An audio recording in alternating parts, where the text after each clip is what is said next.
Well, welcome back, basketball fans. You are listening to the NTC Podcast. This is a no trade clause team. We are back with episode 9. It's a new season, so we figured it'd be a great time to dive into some new content and bring the podcast back for you guys. So me and my buddy John Hartofilis here are going to be just kind of alternating hosting this podcast over the duration of the season and beyond, bringing you guys some content from the CBA aspect of things with salaries and things like that, signings, and then also the on-court portion. So the things you might talk about on Twitter and in your social circles and things like that. So we're going to tackle both sides of it. But you know how we do at No Trade Clause. We're all about the numbers, the salaries, all that good stuff. We're going to bring you all the details. Have no worries about that whatsoever. But John, man, I'm excited to have you on this podcast. Glad to have you on this team. We've done some episodes before, but this is John's first entry into New Trade Clause, and we're glad to have him on. So, John, I'm really excited for this, man. It's been a long time coming, getting the podcast back in action, but excited to get back to talking basketball and to have you a part of the team, man. So I'm excited, and I'm sure you're raring to go as well. This is going to be special. I mean, Aaron, thank you so much for this. This platform is incredible. The No Trade Clause team is awesome. I met all of you guys at Summer League. I'd never met you guys before, and you guys have just been so welcoming to me. To be able to do this with you is really special. And I mean, we just going through all this is going to be a lot of fun, especially this first episode today. We have some good topics cooked up and an exciting NBA 75th season upon us to really dive into. Absolutely. So what you guys could look forward to is me and John kind of, like I said, alternating, and we're going to be bringing in special guests from really across the league. So you might see people in the front office, you might see a scout, you might see a coach. You never know who's going to be popping in on our podcast going forward. So be sure to keep it locked every week for a new episode. And we're going to be really just tackling what's going on in the NBA today, what's trending, and just what's really relevant. So just keep it locked and just be sure to look forward to that as we continue to dive into these podcast episodes as we go throughout the season. So, John, today is a good day, man, because we get to talk about a few teams that are really kind of just setting the league on fire so far for different reasons. Some of these are good reasons, some of them are bad, but whatever the case may be, they're hot topics. And we wanted to kind of restart this podcast with a focus on a few teams that are really making waves in the NBA. So I wouldn't call this a preview because we've started already, but what we really just want to do is kind of just set the stage for what's going on in the NBA right now. So we're going to catch you guys up. We're going to dive into some numbers. We're going to dive into some storylines and really just catch you guys up on what's going on in the league today. So let's go ahead and start us off, man. Like, why don't we just start with the Lakers? Because it seems like— Talk about storylines. Yeah, man. Like, who doesn't want to talk about the freaking Lakers? Like, you got one of the great ensembles of previous all-stars that we've ever seen in the league today. You go down the list: Melo, LeBron, AD, DeAndre Jordan. You have all these all-NBA appearances, all-star appearances. So, like, what can go wrong, right? All these great names. Like, this is going to be great. What can go wrong is a great question, because a good amount's gone wrong to start it off. I mean, we've all seen the graphics all summer long, right? With all the graphics, number one, you mentioned the All-NBA teams, the All-Star teams, the number of points. LeBron has more minutes played than the entire Thunder roster, right? Like stuff like that just jumps off the page, and you're like, how is that even possible? How does the math make sense? And it does. Or the pictures of the 2015 All-Star game and Lakers and the Nets, and talking about those two teams. But there's a lot to go into here. But to start the season off, they've been when we're talking about storylines, more like headlines. They're all over. They're everywhere. You're always looking at the Lakers because of whether it's shooting inefficiencies or lost games or fights on the side of the bench. There's always something going on. But looking at the numbers, I know, I mean, the first thing we have to talk about is, I mean, the reason a lot of these numbers are the way they are is because they're injury issues, with 5 guys on the injury report already, and AD's questionable, so who knows what might happen there. Yeah. But that's a big part about it. And I mean, we can definitely talk forever about some of these splits or some of these guys that maybe haven't just got enough to the right foot to start the season. Yeah, it's been kind of a slow start for them, man. And honestly, I'm not surprised when you bring in these high caliber players that are— some of these guys like Westbrook are used to commanding a large part of the offense. Obviously, you're going to have growing pains. That's what we're seeing. I mean, it was very evident the other night when they played the Thunder in OKC and they blew a 26-point lead. I didn't catch the whole game, but that fourth quarter was an actual circus, just to put it plainly. And you just see a lack of focus, a lack of communication, concentration, things like that. Of course, they're a veteran team, but you bring in a lot of new pieces. Because you think about who was on this title team when they won, the 2020 championship, there's not many guys left, honestly. Almost everyone is gone. So it's a new era for Lakers basketball. But I mean, the big headline for this team specifically has been Westbrook's play. His shooting splits are atrocious once again. It makes you want to, just kind of duck and cover, just looking at those numbers. But lowest points per game average right now since the second season in the league. His shooting splits are pretty atrocious at 44, 20, 50. So I mentioned this on my podcast the other day, but I have no idea what happened to his free throw percentage. That's just continues to just confuse me. But they did rebound last night against the Cavaliers, so we have to give him credit for that bounce back win. And shout out to Melo, 3 to the dome, because he's rebounding and he's embracing his role as a catch and shoot guy. And he's out. He put up 24 points last night. So it's a great team, man. And there's going to be more ups and downs, but I think as they start to figure it out, they're really going to be a force in the Western Conference. There's not many teams that, outside of maybe the 2017 Warriors, that figure, like, these super teams with all this talent come together to figure it out right away and win games right away. Right. Whether it's the Heat back in the early 2010s, or some of these other teams, it really takes about a season sometimes, if not a little bit more. This team showing us that. And thank you for shouting out Melo. Me being a New Yorker and having some fond memories of him back in his glory days with the New York Knicks. But thinking about how he's finding his role a little bit. He found it in Portland a little bit. He was starting to get his groove there. And if he can continue that in the Lakers, that's a good sign for them. But yeah, like you said, with Westbrook's shooting inefficiencies and some other guys on the team maybe not living up to the expectations that they had as these once all-star, once high-level players, we'll see how they're able to navigate that, because their cap situation, like we may have mentioned, isn't maybe the best for a couple of years down the line if the season doesn't work out. Yeah, man. Diving into the cap numbers for a second, they're heavily invested in this core. They did get some bargains in free agency, such as Malik Monk and Kendrick Nunn. Those guys combined are making, just under $7 million. So, kudos to the front office for securing 2 high upside guards for, a very small salary. But on the other side of the spectrum, you have Westbrook, James, and Davis. You put those numbers together, you're looking at $130 million between 3 players. So, definitely a lot of money there. Maybe not 130, my math is I wasn't great at math, so I'll put that out there right now. That's my excuse. But it's a lot of money, man. You're talking, around $100 million for those guys. And then it's not like they're coming off the books immediately. Westbrook does have a player option for next year, but he's not leaving. This is where he wants to be. This is where he always, I think, wanted to be. At least for a long time. So yeah, they definitely invested a lot of resources, but they're going to have to redo this roster next year, because you start at Ariza and you look at all the minimum contracts they have here, there's going to be a lot of turnover from year to year because they're trying to fill out that bottom half of the roster. So it will be interesting to follow this team as they continue to just try to reinforce the back end around LeBron and Davis. And we'll see how many years they can get out of this title run. With James and Westbrook not getting any younger, the time is now. They have to strike while the iron is hot. And it's going to be interesting to see how long they can keep it up and which of these young guys, THT or maybe Kendrick Nunn, they keep around for more than one season. It's going to be an interesting story, to say the least, man. So we'll see where they go from here. Do you feel like they have a legitimate chance to win the championship, or are you a skeptic like me thinking that they're going to bow out in the first or second round this year?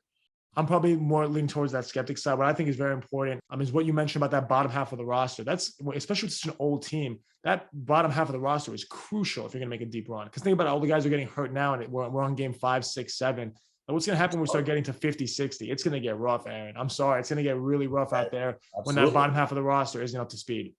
It really isn't, man. It really isn't. So, Reza, I don't think he's hardly played yet.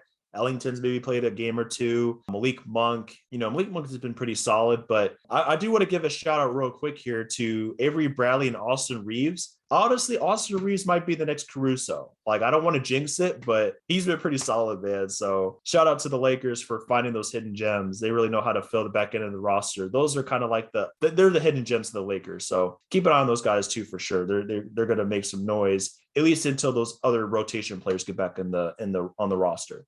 All you need is that one opportunity. And we're talking about this team, right, being a little bit on the older side and all that. But one team that it's also in the West that's making big moves, and maybe might have the best young superstar in the league, if not one of the top 3. and John Morant. We were talking about the Grizzlies a little bit before we got on the show, Aaron, and how he's really putting the league on notice, tying Steph for leading the league in scoring. Like that's pretty impressive thing about a team where really going into the last year maybe didn't have the highest expectations about them, and now they're looking like a legitimate playoff team. Yeah, I mean, I pegged them as the 8th seed again from last year, but if Ja keeps playing like this, man, their ceiling is higher, definitely higher than 8th. They can, find themselves, in the top half of the play-in scenario. They might even be able to kind of avoid it completely if he is an MVP candidate the whole season. And I mean, think about this. They haven't had Dylan Brooks at all yet in through their first few games. So very impressive stuff. And do you see John Morant as a top 5 PG, or does he have a little bit more to go before he really creeps into the absolute elites of the league guard category? I think that to be in that top, when you start getting that kind of elite consideration, you have to get it done in the playoffs. And he kind of did, even though they weren't winning games, maybe he was putting on a show in the playoffs last year. He's shown that he could do it over and over and over again. He hasn't really had too many huge slumps in his, albeit very, short, hasn't really played almost all of his seasons have been cut short due to COVID or in some way. So he hasn't really played a full 82 game season yet, but he's still putting on a show at every single turn. There really hasn't been a bad thing you could say about him, whether it's on the court or off it or anything like that. So I think he's getting there. If he's not there yet, he very well will be by the end of the season. If he keeps this up, maybe a little bit higher than that. I mean, I'm right with you on that train of thought. I think he's knocking on the door, and that jump shot is really unlocking a part of his game that kind of shows us that he can be one of the great point guards in this league. He's not just a battering ram. He's not just this acrobat that floats into the paint. He can make your jaw drop in different ways, which includes a 3-point shot. It looks pretty legit so far. So I'm very impressed by what John Morant has seen so far. And, it's exciting for this entire roster because aside from John Morant and Jaren Jackson, there are a lot of lower drafted players on this team. You go and look around and you see the D'Anthony Meltons and the Tyus Jones of the world, Brandon Clark, Desmond Bane. A lot of these guys are very solid players, but they're older coming out of the draft. They were second rounders. They were slept on.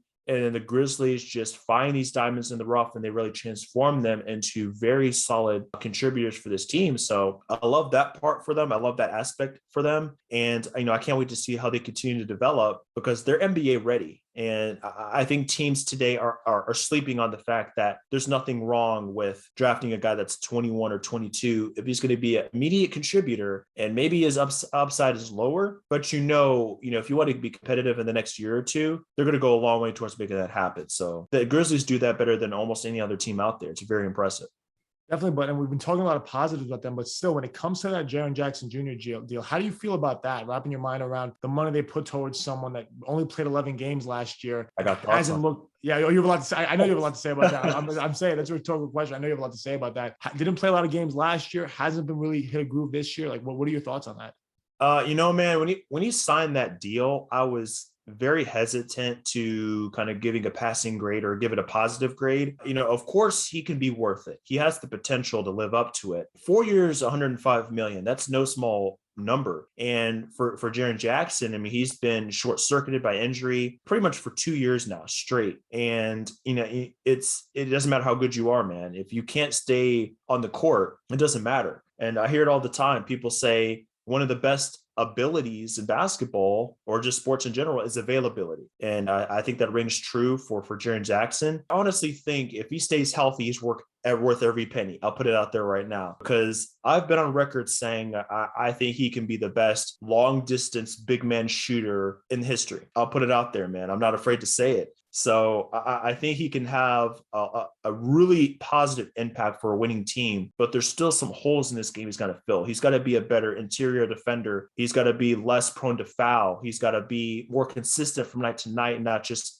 have the roller coaster. I need to see more from that, more leadership qualities from him. If he's going to live up to this, there's still time. I'm just hesitant, man. Like I've been traumatized by injuries to my favorite players and fantasy teams. So when I see guys get big deals like that, I wince a little bit because I'm just scared that they're not going to return that investment. But he could because I love Jaren Jackson. I think he has the tools to be a great player. Only time will tell. how that actually plays out. But one deal, maybe we were talking about this before we got on, that's maybe looking pretty good for the Grizzlies side of things is the Valanciunas and Steven Adams deal. I mean, I know you had some thoughts about that going on from the podcast you did the other day, but that's something where, I mean, everyone maybe brace themselves and maybe not even knowing too much about the value of these two big men. We know all about the big men that can shoot from three, and that have that have all those skills, like the Karl Anthony Towns of the world, the Joel Embiid of the world, the Nikola Jokic's of the world. But these guys like Steven Adams and they do all the dirty work, kind of go unnoticed, and it bothers me, man. I gotta be honest, it bothers me that these guys don't get the appreciation they deserve. They don't. Ring it loud, man. Ring it loud for the rooftops. Let these people know that Aquaman is not to be taken lightly. He's coming out here this season, starting fast through 5 games, 11 points, 10 boards, 3 assists. This is something I mentioned on my podcast the other day. 3 assists, man, no small feat for Steven Adams. It's very impressive. And, looking at his, career stats for as far as assists, I mean, this is a career high. His previous career high was 2.3. So he's dishing that rock a little bit. And, a lot of people criticized the trade, jettisoning Valanciunas for bringing in Adams. So far, it works because he does kind of plant himself in the paint, but there's enough shooting in other positions. Jaren Jackson, Desmond Bane, D'Anthony Melton. I think you can survive with having like a big that's based in the paint. If all the other guys can shoot, there's enough spacing there. So he's coming out here. He's averaging a double-double. He's dishing the rock. He's efficient. He's just doing his job. He's a garbage man. I mean, garbage men don't get a lot of recognition, Nobody glamorizes that, but they're essential. We need those people. So that's how I look at Adams. And that's why I think, it was a great transaction for them. But going forward, man, I'm really just looking forward to seeing how they kind of manage these contracts that they have on the books with, John Morant's going to get a big deal soon. Jaren Jackson just got his raise. Dylan Brooks, I think, is one of the best bargains right now in the NBA as far as a contract value. And they have some money to play with. I mean, they're nowhere near the tax. It's going to change as the years go on. So I want to see how they kind of manage these other guys on the roster, who gets traded, who gets cut, because cap space, it's going to happen like the Hawks, where every year it starts to do this until you're into the tax. But I think at that point, they should be like, if not a contender, they should be right there because they're making their necessary moves. And, their front office is just pretty smart and they're improving every year. I think they're going to be just as good, if not better, win-wise as last season. And that's worth watching, especially for a team like this that's pretty young and that has a rich heritage of grinding and winning a lot of games. So I'm excited for them. A rich history of grit and grind. But I love how you brought up the assist numbers, because I would even challenge that a little bit further and say he should have, if you were to count screens, the amount of assists he gives off of his screens, bumps that number up tremendously. He's passing that route, but he's also setting guys up with this. I mean, so many guys have been on record talking about Steven Adams' screens. There's videos of Steph Curry like getting floored by his screens and stuff. A lot of guys like that. So that's a huge part of it. Those are those little things that go unnoticed. And the stats maybe don't tell the whole story. And that's why we need to come on here and talk about that. But let's move over actually a little bit more to another team. And you're going to like this one when we're talking about guys that maybe don't put up the numbers, but they're still impacting winning, like a Steven Adams. But talk about Kyle Lowry, man, on this new Heat team. That's got, I see you get, So for those that can't see it, Aaron's rubbing those hands together. He's ready for this one. He's cracking his knuckles. He's ready to go because he might be, right, when you look at the numbers, he was averaging 17 points per game last year, just over 6 points per game this year. But the team that he's on right now is winning much more than the team he was on last year in terms of the Raptors. I'm going to leave the floor to you, though. You got to tell us what's going on with this Heat team.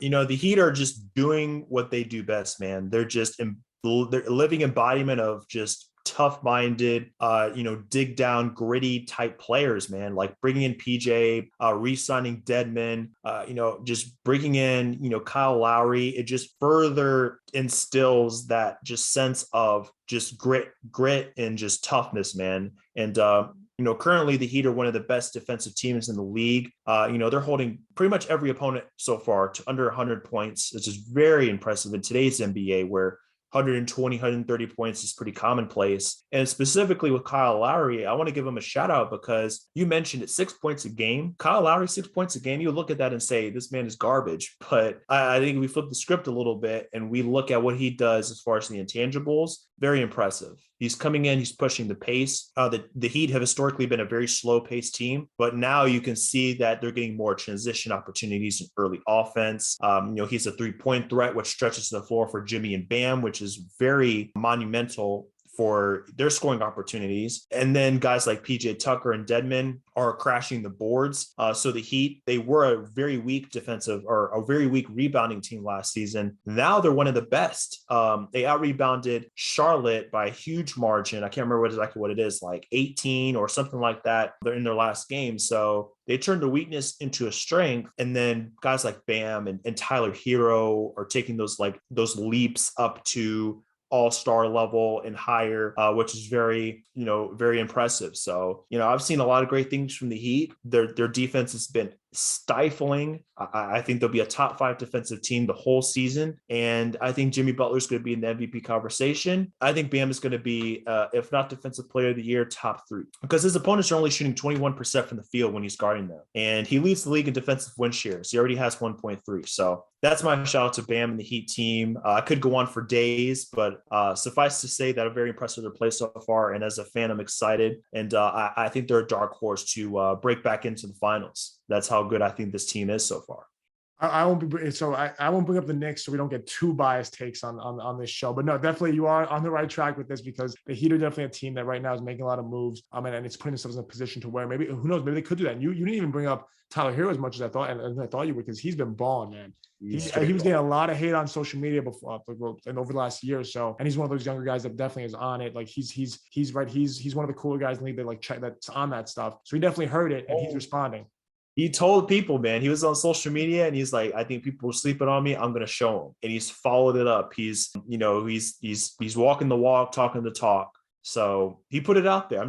He warned people. So this should not be a surprise if people were really watching his social presence. So he's in the gym, man. The results are definitely showing themselves right now. I love it. So I'm going to switch us over then to a team that maybe didn't really warn everyone this was going to happen.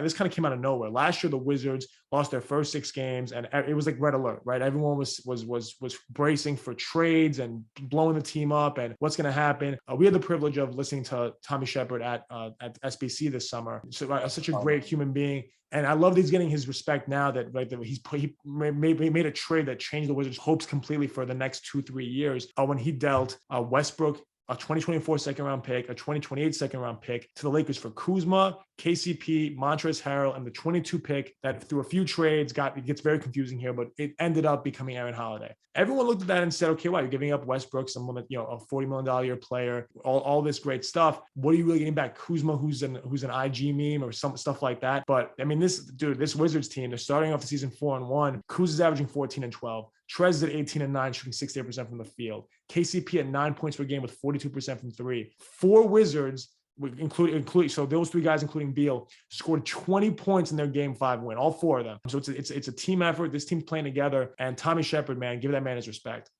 Major props to Tommy on this one. For the roster he's built here. I think trying to get off of I would say a negative value contract in Westbrook, you can't really do much better than this. You get multiple impact players, great rotation players that can be starters or bench guys, fill a multitude of roles. You got your shot creator in Kuzma, you got your shooter in Caldwell Pope, your 3-and-D guy, you got your grinder, you got your hustle, rebounder, and Harrell. You cover all the bases in the trade. So I love what he was able to get back. I love what they did in the draft, getting Corey Kispert, another shooter to kind of help out Beal and those guys, Beal and Dinwiddie that love to attack the paint. So honestly, man, I think Tommy and the Wizards are doing a great job right now of because sometimes you make decisions that don't turn out the best, but what you have to do as a front office, individual manager is how do you rebound from that? I've seen that multiple times with Pat Riley and the Heat, bad contracts, they flip them into positive contracts. The Wizards have done the same here. So it's bearing out in the numbers.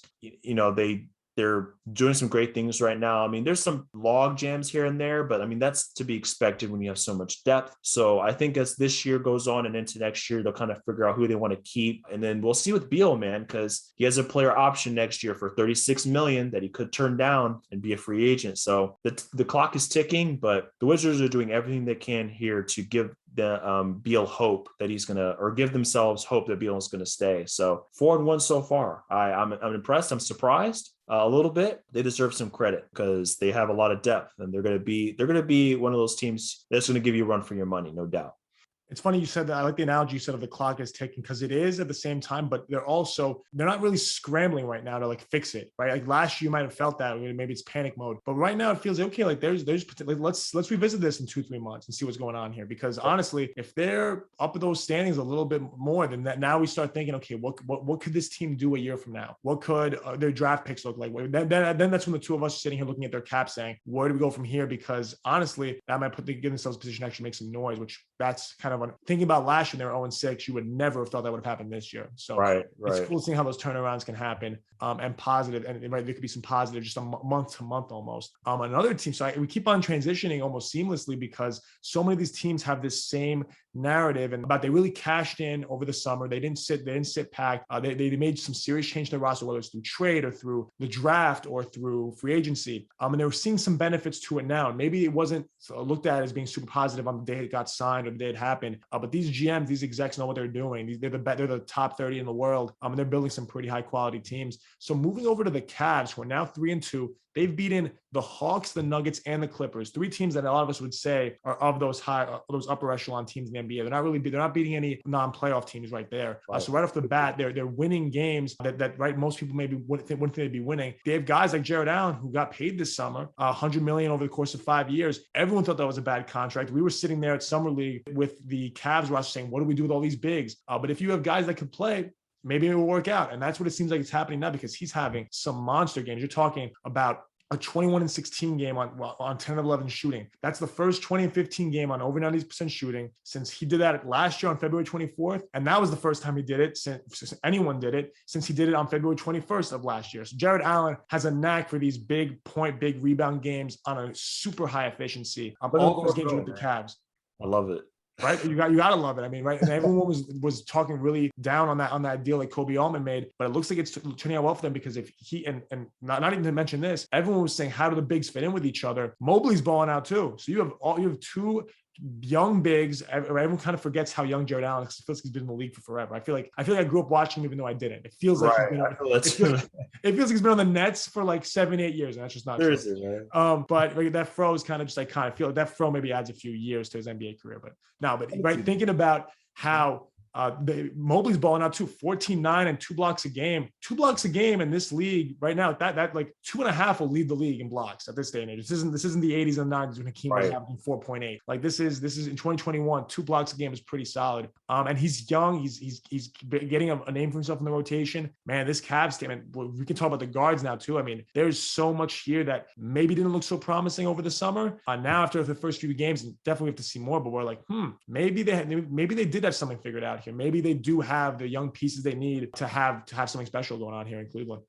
Yeah, John. I mean, the big obstacle for the Cavs to kind of push themselves forward in their development was that special player. It's been lacking. I mean, Colin Sexton, love Colin Sexton. Got to meet the guy a few years ago. He's a dog, the young bull. He's not a franchise player. I'd also say the same about Garland. They're both great players, but they're not the guys that you're going to give max contract. You know, they're going to make all-star, all-NBA teams. They're not quite in that tier of player. Tell it to Colin Sexton this summer. I don't know. He might be getting paid, but he's getting paid all right. He's getting paid. I wouldn't say a max, but he's getting paid. We'll yep. He's the Brinks truck will be at his house next summer. You can count on it. But I think their fortunes are changing when it comes to the franchise player, because Mobley could be that guy for them. Going into the draft, I mean, everybody hyped up his defense, which has been just as good as advertised. And knock on him was his offense. You know, he's slight. He's not going to be able to bang with the bigs. You know, he's a little bit unrefined as far as his offensive game goes, but he shows signs of a jumper. You know, he's very sound defensively, has great timing. And, you know, people talked about for years is Porzingis, you know, ex-Knicks guy. I'm sure that might bring up a few bad memories of, you know, his tenure there. You know, he was one of those guys that's like, he's the unicorn. He's he's such a special player. And he is. What if Evan Mobley is the true unicorn? Because you think about what he can do.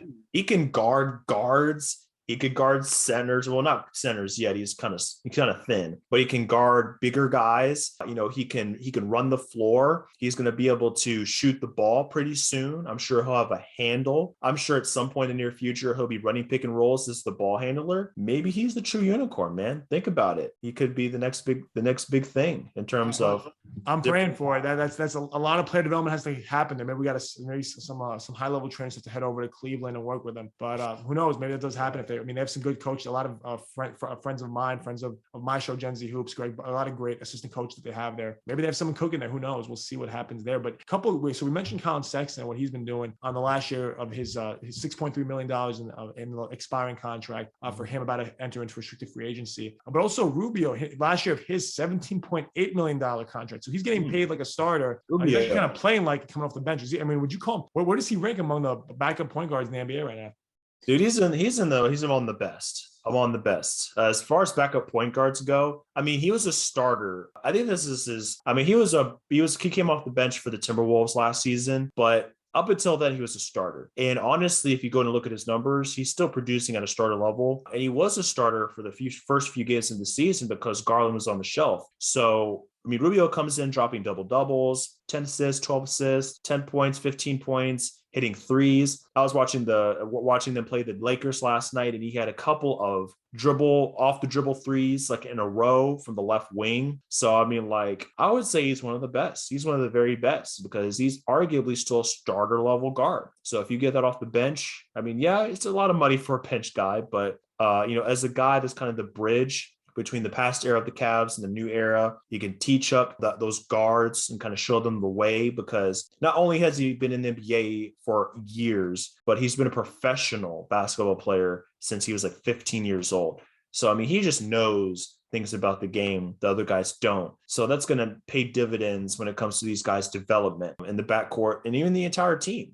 They have a lot to learn from him. So I love the signing. We'll see what they do with that space, with that 17 million coming off the books. Some guys are getting paid. Markkanen's still going to be around. As far as Markkanen, were you a fan? I'm just curious of kind of pairing him with those other guys. Do you feel like that's too much of a log jam and it's too much of an investment to make? He's going to be upwards of like 70 million over 4 years. Does it make sense to you to bring him in when you already have Mobley and Allen, who also got paid, as you mentioned earlier? So we spoke about this on your show a couple of weeks back, and at the time I've always been a little iffy on it, just like everyone else. And I think most people are a little bit too at some point, talent it's a good thing to have the right players that can play at all these positions, right? The log jam only really exists when guys won't take all their roles, or when there really is no way for them to separate themselves. But on this team, I feel like a couple of guys have, right? We were talking about how Mobley and Jared Allen have kind of separated themselves. I think we need some more games to see what Lauri Markkanen's capable of, if he's able to still do that, because he's one of those guys in this team, right? If he can stretch the floor out for them the way he did in maybe his first year with the Bulls, he's shown flashes of being that kind of guy. And I would argue that last year on the Bulls, he didn't have the ability to really showcase his true self. So that's kind of the thing, is can the Cavs get that out of him? Can they set a lineup up where he can still play a role that he can have the best, show the best version of himself? If they can't, I would say might have taken the L on that one and let Mobley and Jared Allen do their thing, because these guys look so promising right now. But who knows? Maybe they get that. Maybe they get him rolling too. And then in that point, just the amount of talented bigs you have on your roster, that's got to be a challenge for every big on any given night. You got to go up against those three guys rotating in and out for each other. You never get a break. That's 48 minutes of really torture almost for most big men out there. For sure, man. That's a great way to look at it. And, a concern of mine when it comes to that lineup is you can't really fit all of them in the starting lineup unless you play Markkanen at the 3, which the Cavs have done a little bit so far, but I'm just not a fan of how that works. Seems clunky to me. They've run it at times. And there's advantages for sure, but I don't know if they outweigh the disadvantages of that kind of lineup. So we'll see how they kind of manage those three guys. And if all three of them stick around, and let's see what they do with Kevin Love's atrocious, absolutely terrible contract. He still has, looking at the money here, I want to say 60 million over the next 2 years. Hopefully by next year, they can get it to a buyout or something like that. But in the meantime, it's definitely a knock on their cap sheet. So, they're still under the tax. That's not an issue for them. But as we get to next season, we'll see what happens with some of the young players and, who they kind of bring in to kind of supplement them, because there's something brewing there. And it's about time, because Cleveland without LeBron has historically been pretty bad. So hopefully this is the start of a new era for them. They're going to need it to be that, and we'll see if it's able to hold up. And hopefully they don't have to press that reset button the next 2-3 years, and they're able to keep this core together, like you said. That's kind of the biggest thing, is which of these bigs is actually going to stay 2-3 years after now. Maybe when that buyout happens to Kevin Love, who knows where that money goes towards. We'll have to see where that happens, because if the rest of those pieces can be pretty good, they'll be able to do something really special there. But Absolutely. We were talking about maybe Rubio playing like a starting, getting paid like it. Let's go over to this team over there in Charlotte where they have a guy who's playing like a big, I'll just say big time player. I don't know where that leaves. Let's leave it up to the audience to decide where you maybe have Miles Bridges, or I'll let you decide it for us right now. But he just turned down a 4-year, $60 million deal because he knows he's about to make a lot more than that. Because I'm just going to take a second to read off some of these numbers of his last 4 games. 31, 6, and 5. With 3 steals on 52% shooting, 25-10 with 2 threes on 50% shooting, 32-9 with 3 threes on 56% shooting, and 37 with 4 threes and 54% shooting. I would say that he's taken, when everyone says, like, will he take that leap? He's always been, I'm mentioning the threes because everyone might just consider him a dunker. He's that guy that finishes LaMelo's nice passes. But right now he's shooting those 3 to 4 threes a game, and he's making them. Shooting 50+% from the field. I would say that quantifies as he's taken that leap, not just to dunk it, but just to be a great player. Yes, dude. Miles Bridges has been a breath of fresh air for me in fantasy basketball. Drafted him in the later rounds. I feel so good for doing it. A voice in my head was telling me to draft Bridges, man, because I looked at his numbers from last season and I saw the 40% from 3. I saw that he was in the mid-teens for scoring. And then I saw him kind of fill out the stat category in other places too. So that told me that there's something there. There's a breakout ready to happen. And then on top of that, you factor in the deal that he turned down. At the time, I didn't know he turned down a deal, but I knew that he was up for free agency next year. And I knew that, okay, it's a contract year. You know what guys usually do in contract years. They ball out, they want their money. So they kind of transform into like just the next level of themselves. And with Bridges, man, like you said it, like the leap has been taken. He's not just a dunking machine. He's not just a guy that runs the floor. He can finish inside the paint. He can shoot the 3 on a lot of attempts. As you mentioned, it's not a low sample as far as threes, and rebounds, defends, does pretty much everything. So he's in line to get probably at least as much as Mikal Bridges got in free agency, if not more, which is it's saying a lot. So kudos to him for betting on himself. Sometimes that's what you have to do as a player. Sometimes it doesn't work out. Like there's cautionary tales like Oladipo and Nerlens Noel where or Schroeder where it doesn't work out. But for every case it doesn't, there's a case like here where it does. And I love that for them. This elevates the ceiling for the Hornets. They could be really good and, they can give teams problems even in a playoff scenario. So one of the funnest teams to watch, man. Like, do you have League Pass? Like if you do, you got to check them out. It's a given. Most people say that when a team's fun to watch, it means they're bad, but this team's actually really, really good. And I have to ask, Aaron, though, is the voice that told you to draft Miles Bridges, the Hornets announcer Eric Collins, going, Bridges? Oh my goodness. Was it not him? Now that you mention it, it might have been. Had a resemblance to Eric Collins. That might be the guy. I just heard that scream. It's like Bridges, just the crazy commentary. With the hum-diddly-dee at the end, of course. You got to add the hum-diddly-dee in there. Yeah. I mean, when you have a voice that like emphatic and enthusiastic in your ear, you can't help but listen, he has that effect on people. So I'll give him credit for that one for sure. Shout out to Eric Collins. Well, it's a great thing that you're able to do that and make that selection, because obviously over the course of 5-6 games now, you made the right call on that one. So just really looking at we've gone through all these teams, so many players, so many teams that really use the salary cap properly, really took advantage of it. And it looks like right now, they're showing off. The Hornets, they might be in this one spot where like they're about to pay, Miles Bridges is about to get paid. So maybe for them, maybe they should have maybe really pushed a deal earlier in the season. But other than that, these teams look, they really made some good calls and they're about to reap those benefits. Yeah, one last thing, man. I mean, like you mentioned good calls. I mean, how about these foul calls that are not being called in the NBA this season? Like, if we're going to do a show and we're going to talk about what's going on in the NBA today, that's one of the big topics is fouls. So are you a fan of how this has gone down so far with less fouls? I think this is like the least amount of free throws per game in a long time for what I've seen. So I think that's a good thing for the league. How do you feel about that? I'm a huge fan of it. It's a good thing you brought that up, thinking about it, because a lot of these rule changes is what's causing us to view these contracts in this way, for these stats to even exist. Bo made an interesting, Bo Estes, for those that don't know, but he made a whole post about how it's kind of like it makes you reevaluate all stats. Like that's why era to era, rule change to rule changes, you have to look at, there's so much context that goes in there. We're seeing it from one year to the next. We're seeing it from from a 4-month stretch where these rule changes, where maybe you might think of them as, okay, only 1 or 2 players are committing them, it's changing up everything. No, like, it actually, maybe there's 1 or 2 players that are known for them, but this is just a way that referees call the game that has completely been changed over the last few months. And it is it's not just Harden that's being affected by it, it's every player in the league. We might look at the guys that we think about and like, okay, that might be the Harden rule for whatever, it hasn't really been coined that, but that's not really what the only person it's affecting. It's affecting everybody. It's affecting Bridges, it's affecting all the Jared Allen, all these guys that maybe in years past would have gotten called for, like, getting called for a foul to a game makes a huge difference. That means whether you're sitting on the bench or you're not. It means it means so much towards your point per game total, or so much towards the flow of the game, especially. And some of these guys, a lot of the guys we're talking about are these look, think about John Morant, Jared Allen.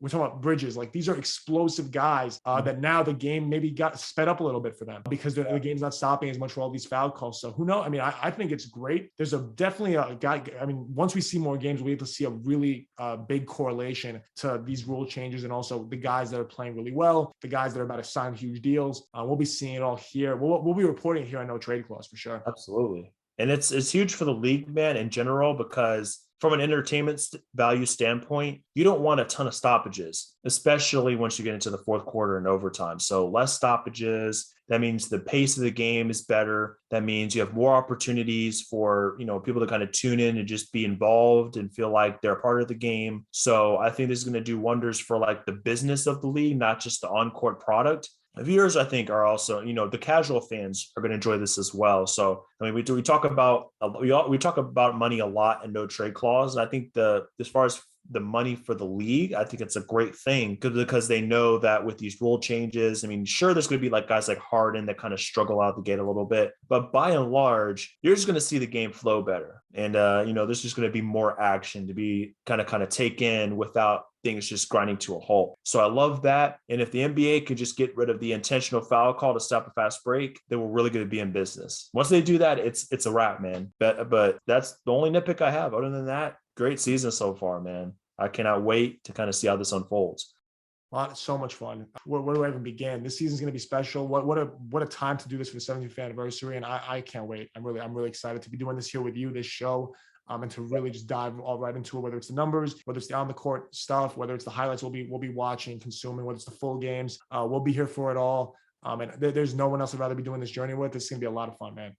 Me too, John. Me too. So I think that about brings us to the end of this episode of No Trade Clause. Thanks everybody for joining us, and we really appreciate your presence here. If you don't mind, go check us out on notradeclause.com. That's where we have all our resources as far as cap sheets, trade machine, draft capital, free agents. We're even getting ready for the next free agent class for next year. So we got you guys covered for anything that's salary cap related, anything front office related in NBA. That's kind of like our calling card, so to speak. And then, of course, we have our social media handles. So if you want to follow us on Instagram, we do have an account for that. So it's going to be No Trade Clause.